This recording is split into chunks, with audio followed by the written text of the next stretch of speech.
अस्सलाम वालेकुम दोस्तों। तो आज हम डिस्कस करने जा रहे हैं मेथड्स ऑफ डेप्रिसिएशन। हमने प्रीवियस क्लास में पढ़ा कि डेप्रिसिएशन होता क्या है, डेप्रिसिएशन किन वजूहात की बिना पर होता है, कॉजेज ऑफ डेप्रिसिएशन, और डेप्रिसिएशन चार्ज ना किया जाए तो क्या होता है। तो ये इसको हमने तकरीबन 18-20 मिनट का लेक्चर है, आप जाके देख सकते हैं।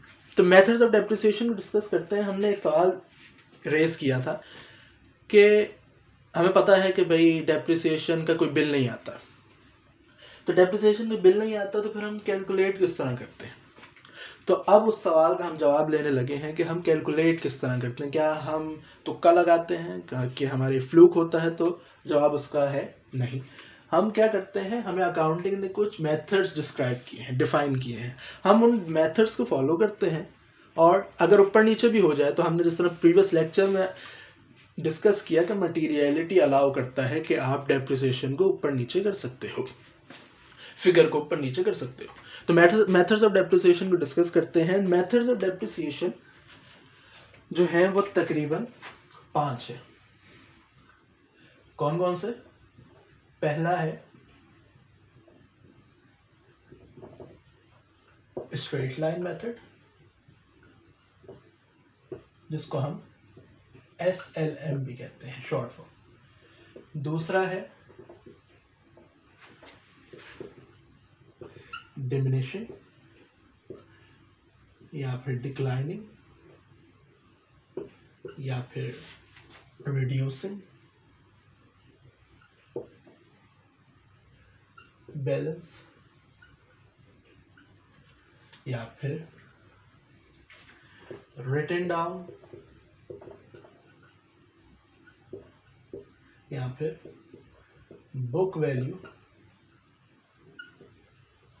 Method.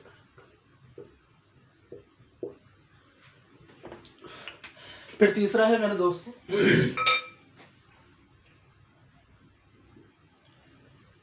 Some of the year depreciation, sum of the year digit method.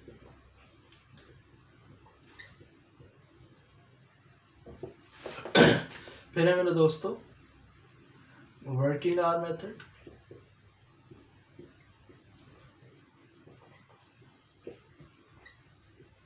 और लास्ट यूनिट या आउटपुट मेथड। तो बगैर किसी देर किए हम बारी बारी इन तमाम मेथड्स को डिस्कस करते हैं। तो सबसे पहले हम डिस्कस करते हैं जो हमने पहले लिखा, स्ट्रेट लाइन मेथड, जिसकी शॉर्ट फॉर्म SLM भी है। स्ट्रेट लाइन मेथड, ये जितने भी मेथड्स हैं कैलकुलेशन है, कुछ फॉर्मूले हैं जिसको आपने अडॉप्ट करना है और उसको अप्लाई कर देना है अपने सवाल पे। स्ट्रेट लाइन मेथड, उसका फॉर्मूला क्या है? डेप्रिसिएशन हम कैलकुलेट करेंगे, डेप्रिसिएशन एस्टिमेट किस तरह, cost of asset minus scrap value और divided by total estimated life. कुछ लफ्ज हैं जो समझाने के हैं। कॉस्ट ऑफ एसेट हमने पूरा डिटेल कैलकुलेट भी किया, कैपिटल एक्सपेंडिचर्स को ऐड भी किया। स्क्रैप वैल्यू क्या होती है मेरे दोस्तों? स्क्रैप वैल्यू का मतलब होता है वो वैल्यू जो एसेट को इस्तेमाल करने के बाद जब हम रीसेल करने जाएंगे तो उसकी क्या वैल्यू होगी, उसको क्या कहते हैं मेरे दोस्तों?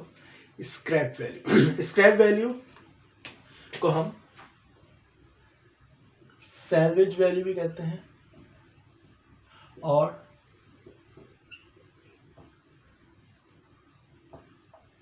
रेजिडुअल वैल्यू भी कहते हैं। ऐसी वैल्यू जो रीसेल के वक्त हमें एस्टिमेट किया है कि इतनी रीसेल हो जाएगी।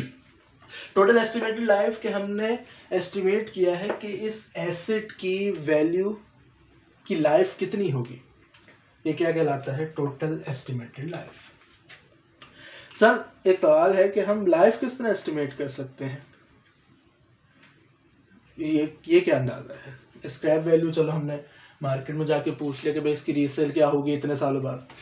कॉस्ट ऑफ एसेट हमने कर, लाइफ किस तरह एस्टिमेट कर सकते हैं? तो उसका जवाब ये है कि डॉक्टर्स ने एक मरीज को, एक पेशेंट को कहा कि आपको है ब्लड कैंसर। अब आपके पास जो ज़िंदगी है वो तकरीबन 4 से 5 माह है। आपकी स्टेज जो कैंसर की है वो लास्ट है। आपके पास लाइफ कितनी है? सिर्फ और सिर्फ 3 से 4 महीने। तो डॉक्टर ने क्या किया है? अपने एक्सपीरियंस को सामने रखते हुए एक एस्टिमेट किया है। उसका एक्सपीरियंस ये कहता है कि 3 से 4 महीने वो जिंदा रहेगा। मुमकिन है कि 3 से 4 महीने ही रहे, मुमकिन है कि 3-4 साल मजीद सर्वाइव कर जाए, मुमकिन है 30-40 साल मजीद सर्वाइव कर जाए। तो ये लाइफ एस्टिमेटेड होती है और एस्टिमेटेड तकरीबन रियलिटी के करीब करीब ही होती है। एक्सपीरियंस को सामने रखते हुए हम एस्टिमेट लगाते हैं कि भाई इस एसेट की वैल्यू इतनी होगी। तो हम क्या करेंगे? सिंपल कॉस्ट ऑफ एसेट हमने कैलकुलेट किया।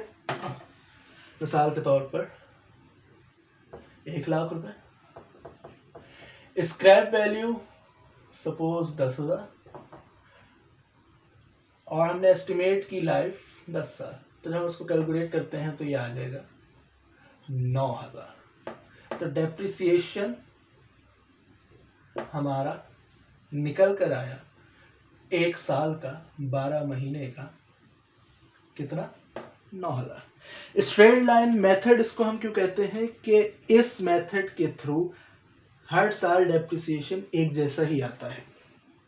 अगर पहले साल 9,000 है तो अगले साल भी 9,000, उससे अगले साल भी 9,000, 9,000, 9,000, 9,000, इस तरह करते करते सिर्फ डेप्रिसिएशन 9,000 ही आता है।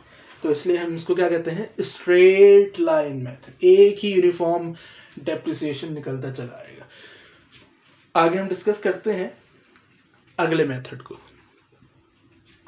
अगला जो हमारा मेथड है वो है diminishing balance method.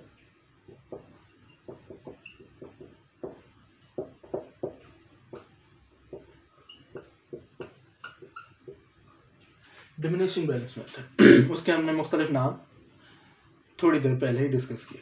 Diminishing balance method का फार्मूला क्या होता है मेरे दोस्तों? ये इसका फार्मूला 2 भी हो सकते हैं, हम इसको 1 भी बना सकते हैं। मैं समझाता हूँ किस तरह। पहले मैं डिस्कस करूँगा 2 फार्मूले को, फिर मैं डिस्कस करूँगा 1 ही फार्मूले को। 2 फार्मूले किस तरह बनते हैं कि हम डिमिनिशिंग के थ्रू फर्स्ट ईयर यानी पहले साल जब डेप्रिसिएशन निकालते हैं तो हमारा फॉर्मूला कुछ यूँ होता है। Depreciation expense equals to cost of asset, cost of asset मैंने CA लिखा है, multiply by rate divide by 100। यानी रेट जितना भी होगा 20%, 40%, जितना भी होगा हम उसको अप्लाई कर देंगे। सपोज 1 लाख, उस पर हमने अप्लाई कर दिया 20%, 20 डिवाइड बाई 100। परसेंटेज जब हटाते हैं तो हम डिवाइड करते हैं 100 से। तो मैंने इस तरह फॉर्मूले में लिख दिया रेट डिवाइड बाई 100। तो जब हम करेंगे तो निकल के आ जाएगा 4,000। सही, ये डेप्रिसिएशन निकल जाएगा पहले साल का। जब हम दूसरे साल जाएंगे, जब हम सेकेंड ईयर जाएंगे, तो हम डेप्रिसिएशन अप्लाई करते हैं बुक वैल्यू पर। किस पर? बुक वैल्यू पर। Book value multiply by rate upon 100। Book value किस तरह निकल के आती है मेरे दोस्तों? ये मैं रफ वर्क कर लेता हूँ। 1 लाख जो कॉस्ट थी और उससे माइनस कर दिया प्रीवियस ईयर्स के डेप्रिसिएशन, जितना भी डेप्रिसिएशन है। तो अभी फिलहाल 4,000 लगा, तो हमने 4,000 डेप्रिसिएशन माइनस कर दी। माय मिस्टेक, डेप्रिसिएशन निकल कर आएगा 20,000, सॉरी मिस्टेक। तो 20,000 हमने अप्लाई कर दिया। तो 20,000 जब हम अप्लाई किया तो क्या निकल के आया? 80,000। तो इस 80,000 पे हम अप्लाई करेंगे रेट 20%, ये हो जाएगा 16,000। फिर हम थर्ड ईयर जाएंगे तो थर्ड ईयर में इस 80,000 से पिछले साल का डेप्रिसिएशन माइनस करेंगे, जो बचेगा 64।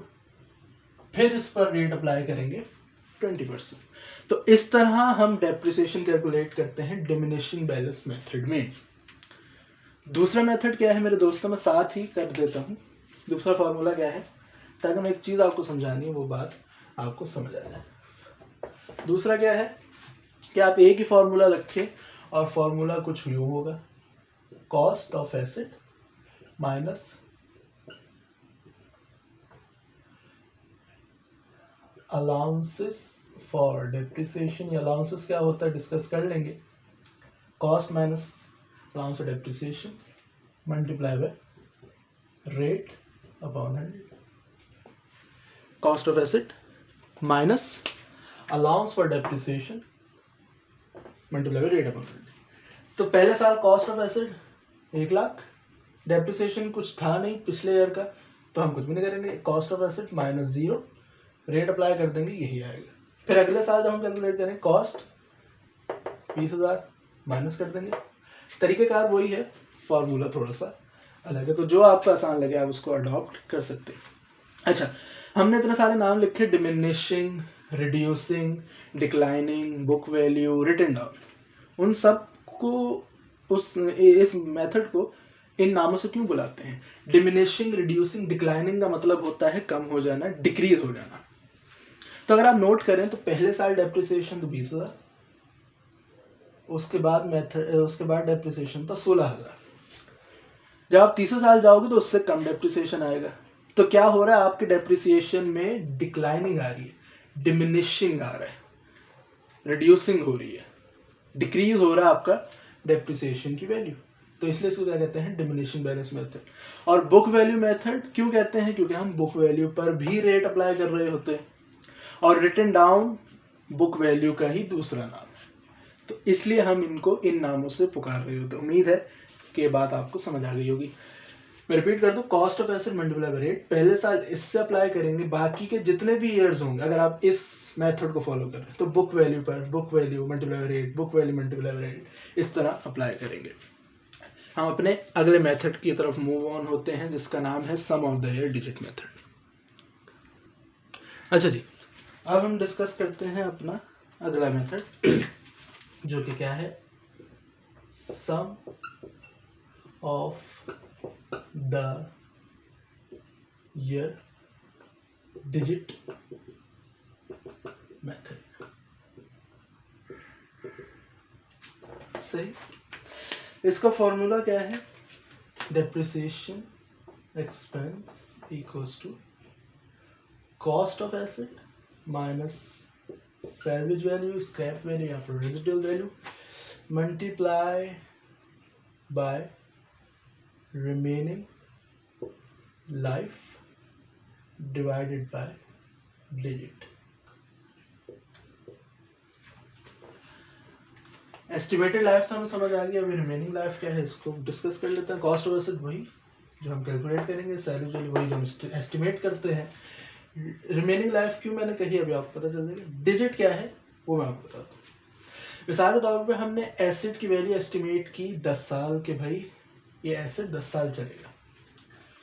तो हम अगर नाम पे गौर करें तो लिखा है sum of the year digit. सम का मतलब क्या होता है, प्लस। सम का मतलब क्या होता है, plus. Sum of the year, हम ईयर्स को क्या कर लेंगे, सम कर लेंगे। किस तरह, इस तरह 1 + 2 + 3 + 4 + 5 + 6 + 7 + 8 + 9 + 10। जब हम इनको प्लस कर लेंगे तो हमारा डिजिट बन जाएगा तकरीबन 55। जितनी भी लाइफ एस्टिमेटेड हो, 5 साल 5 को प्लस कर लेंगे, 10 साल 10 को एस्टिमेट कर लेंगे। सर अगर उसने एस्टिमेटेड लाइफ है किसी कंपनी की एसेट की 20 साल 50 साल, तो हम तो प्लस करते करते ही थक जाएंगे। तो उसका फॉर्मूला क्या है, n+1 डिवाइड बाई 2, ये उसका फॉर्मूला। n का मतलब क्या है, लाइफ, यानी 10 +1 डिवाइड बाई 2, जब आप करोगे तो 55 ही आएगा। सही, तो ये तो बात हमें समझ आ गई, ये तो होगी मैथ्स की बात। अब हम अकाउंटिंग की बात करते हैं। पहले साल हमने कैलकुलेट किया 1 लाख, साल वैल्यू साल 10,000। पहले साल जो लाइफ है हमारी वो 10 साल ही है, रिमेनिंग क्यों कही अभी आपको पता चलेगा। डिजिट हमारा निकल के आया 55। 1 लाख में से 10,000 माइनस करके 90,000, 90,000 मल्टीप्लाई 10 डिवाइड बाई 55, तो आपका निकल के आता है 16,363 अप्रॉक्स। और पॉइंट के कुछ फिगर्स होंगे, तो पॉइंट का फिगर हम नहीं लेते। क्यों नहीं लेते, एक ही जवाब, मटीरियलिटी की वजह से। मैं लिख देता हूँ क्यों नहीं लेते। आप फिगर्स को, जो इममटीरियल अमाउंट है, आप उसको स्किप कर सकते हो, तो मटीरियलिटी आपको अलाउ करता है। तो पहले साल हमने डेप्रिसिएशन निकाला 12 महीने में, ये निकल के आया। जब हम सेकेंड ईयर में जाएंगे, दूसरे साल का कैलकुलेट करेंगे, तो दूसरे साल में क्या होगा, वही होगा 1 लाख, वही 10,000। अब लाइफ हमारी रिमेन कितनी बची है, 9, तो हम क्या लिख देंगे, 9/55। सर अगले साल कैलकुलेट करेंगे तो कितना होगा, 8/55। उससे अगले साल 7 6 5 4 3 2 1, तो 9/55। जब हम 9/55 से कैलकुलेट करते हैं, 1 lakh minus 10,000 90,000 multiply by 9 divide by 55, 14,727। फिर पॉइंट का फिगर आएगा कि उसको हम स्किप कर देंगे। तो नाम क्या है, सम ऑफ द ईयर, हमने ईयर्स को प्लस किया है। पहले साल डेप्रिसिएशन आया 16,363 और दूसरे साल आया 14,727। जिस तरह हमने देखा कि पिछला वाला जो मेथड था, यानी कि रिड्यूसिंग बैलेंस मेथड, उसमें भी पहले साल ज़्यादा था बाद में कम था, और इसमें भी पहले साल ज़्यादा है बाद में कम है। जब हम अगले साल निकालेंगे इसमें और कम आ जाएगा। तो दोनों में एक जैसा ही है। तो इन दोनों मेथड, ये जो दोनों मेथड है, ये फॉलो करते हैं एक प्रिंसिपल को। उस प्रिंसिपल का नाम मैं इसको बता देता हूँ। उस प्रिंसिपल को हम कहते हैं एक्सेलरेशन प्रिंसिपल। क्या कहते हैं, एक्सेलरेशन प्रिंसिपल। एक्सेलरेशन प्रिंसिपल क्या कहता है कि आपका डेप्रिसिएशन पहले साल ज़्यादा होगा, फिर कम कम कम, इस तरह कम होता चला जाएगा। तो sum of the year digit method और रिड्यूसिंग बैलेंस मेथड, जिसको हम डिमिनिशिंग भी कहते हैं, वो कौन सा प्रिंसिपल फॉलो कर रहे होते हैं, एक्सेलरेशन प्रिंसिपल। होप ये बात आपको समझ आ गई होगी। अब हम अपने सेकेंड लास्ट मेथड की तरफ बढ़ते हैं।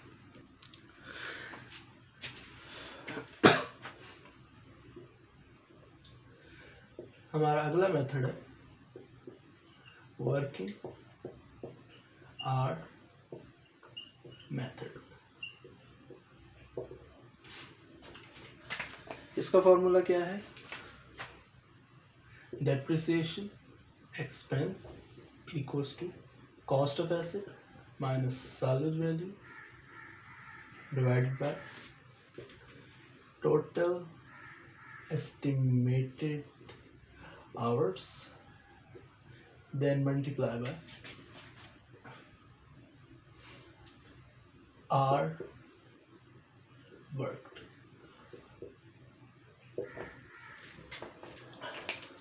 Cost of asset minus salary value divided by total estimated hours. Working hour method और जो अगला मेथड पढ़ेंगे आउटपुट मेथड, वो नॉर्मली मशीन रिलेटेड यानी फैक्ट्री ओरिएंटेड मेथड है। Working hour method, cost of asset minus salary value divide by total estimated hours. एक asset कितने hours चलेगी, कितने घंटे काम कर सकती है अपनी पूरी ज़िंदगी में, अपनी पूरी लाइफ में। और आर वर्क इस साल, इस महीने, इस अरसे में, इस पीरियड में कितना काम उसने किया। तो cost of asset 1 lakh minus salvage value 10,000 divide by total estimated hours 8,000, और इस अरसे में, इस पीरियड में उसने 250 घंटे काम किया। तो जब हम इसको कैलकुलेट करते हैं तो आता है 2,812 तकरीबन डेप्रिसिएशन।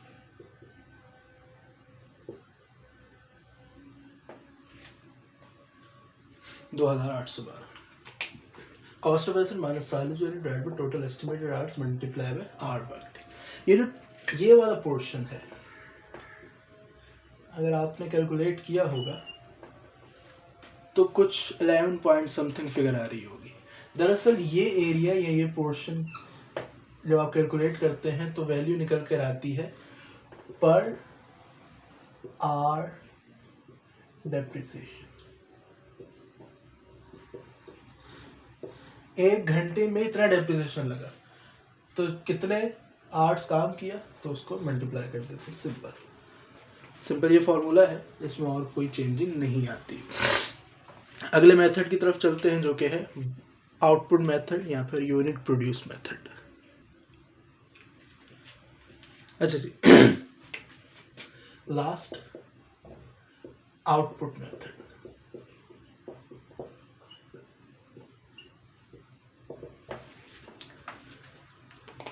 इसका फॉर्मूला क्या है? Depreciation expense equals to cost of asset minus salvage value. वो था टोटल वर्किंग आवर्स, ये है टोटल यूनिट्स प्रोड्यूस्ड, और फिर वही मल्टीप्लाई बाय उसमें ना आर वर्क, इसमें है यूनिट प्रोड्यूस्ड, कितने किए इस अरसे में। ठीक उसी तरह हम करेंगे कैलकुलेशन की, ऐसे जरूरत नहीं है कॉस्ट ऑफ एसेट, या कर देते हैं 1 lakh minus salvage value 10,000 divide by 15,000 और मल्टीप्लाई बाय यूनिट प्रोड्यूस हमने किए 700। ठीक, तो जब हम कैलकुलेट करेंगे तो तकरीबन निकलेगा 4,200।